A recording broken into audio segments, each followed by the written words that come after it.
Hello बच्चे, good evening.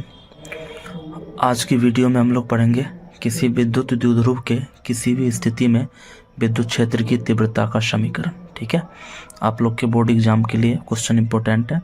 मैंने class में भी बता रखा है, मैं अभी यहाँ पे इस वीडियो के माध्यम से ये बता देता हूँ ताकि बच्चों को अगर रिवाइज करना तो वो आसानी से कर सकते हैं। ठीक है, तो टाइम बर्बाद ना करते हुए वीडियो को स्टार्ट करते हैं। ठीक है, तो आप लोग देख पा रहे होंगे यहाँ पे मैंने एक विद्युत द्विध्रुव का निर्माण कर दिया है, जहाँ पे ए भी हमारा क्या हो गया कि विद्युत द्विध्रुव हो गया। विद्युत द्विध्रुव आप लोग को पता है बच्चों, सूक्ष्म दूरी पर स्थित दो समान परिमाण वाले विपरीत आवेश युग्म को विद्युत द्विध्रुव कहते हैं।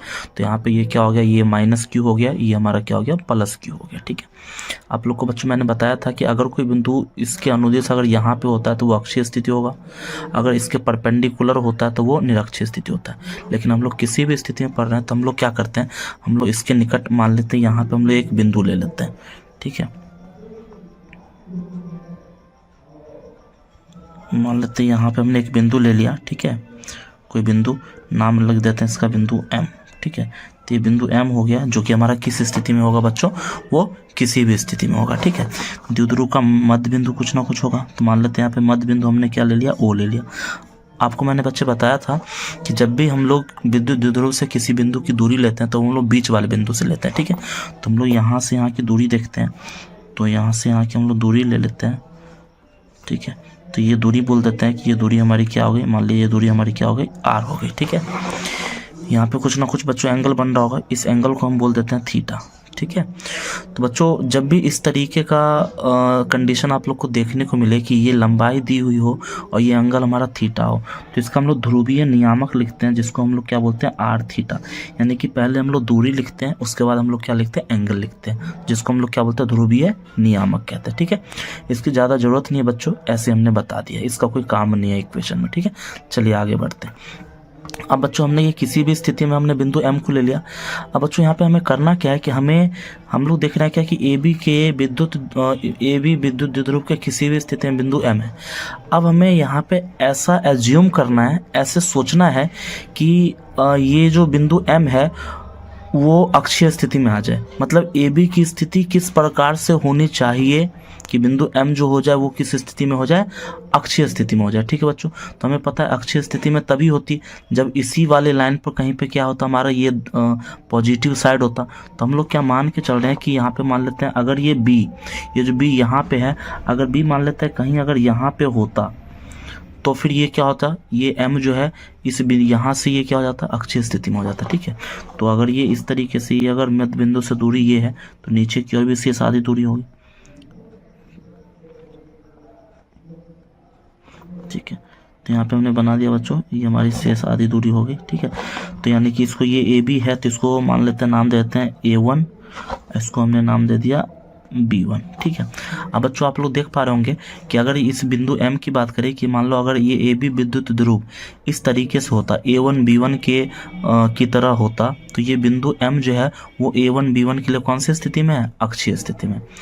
A1 और B1 के लिए बिंदु M कौन सी स्थिति में बच्चों, अक्षीय स्थिति में। ठीक है, अब हम क्या करते हैं, अब हम देखते हैं कि ये जो ए बी हमने विद्युत द्विध्रुव लिया है, इसको किस प्रकार से ले कि ये जो बिंदु M है वो निरक्षीय स्थिति में हो जाए। तो इस वजह से हम लोग क्या करते हैं, इस जगह पे हम लोग देखेंगे कि अगर यही ए बी अगर हमारा इस तरीके से होता, देखेंगे बच्चों,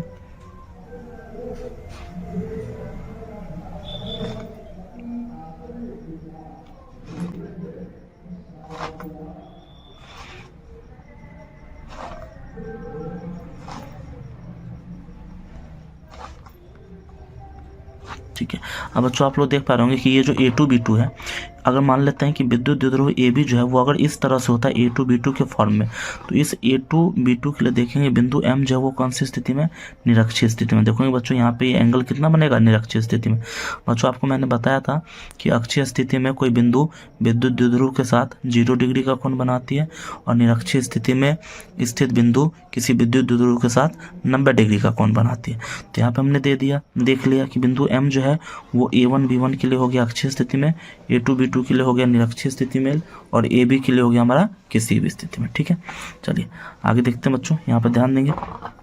आप लोग यहाँ पे देख पा रहे हो बच्चे, मान लेते हैं क्या कि ये जो ए बी विद्युत द्विध्रुव है, इसका मान लेते हैं द्विध्रुव आघूर्ण हमने बोल दिया P।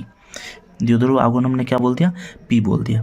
तो आप लोग को पता है बच्चों 11 में आप लोगों ने पढ़ा था सदिशों का घटक, और सदिशों के घटक में आप लोगों ने पढ़ा था कि अगर मान लो इस तरीके से हमारा कोई एक्सिस होता है ना, तो ये अगर एक्स एक्सिस हो गया, ये वाई एक्सिस हो गया, तो इसके बीच में एक पोजीशन वेक्टर अगर मान लेते हैं ए है, तो हमने बच्चों वहाँ पे आप लोग को बता रखा है कि एंगल जो होता है वो जब भी बनता है वो एक्स एक्सिस पे बनता है। एंगल कौन से एक्सिस पर बनता है बच्चों, एक्स एक्सिस पे बनता है। तब हम लोग क्या करते हैं, वेक्टर ए का एक्स घटक जो लेते हैं वो हमारा हो जाता है ए कॉस थीटा, और इस वेक्टर ए का जो वाई घटक लेते हैं वो हमारा क्या हो जाता है ए साइन थीटा।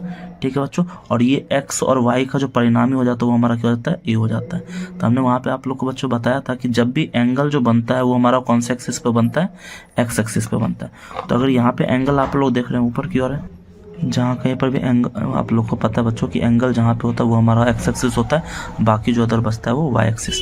तो यहाँ पे बच्चों देख पा रहे हो कि ये जो एंगल जो थीटा बन रहा है वो कौन से एक्सिस पे बन रहा है, A1 B1 पे, यानी कि A1 B1 हमारा एक्स एक्सिस की तरह काम करेगा, और बाकी A2 B2 हमारा वाई एक्सिस की तरह। ठीक है, तो हम लोग कह सकते हैं कि ये P का एक्स घटक होगा A1 B1 और इस P का वाई घटक होगा A2 B2। ठीक है, तो आइए बच्चों यहाँ पे लेते हैं, अगर P है तो ये वाला हमारा क्या हो जाएगा, ये हमारा हो जाएगा P कॉस थीटा, बच्चों ये हमारा हो जाएगा P साइन थीटा।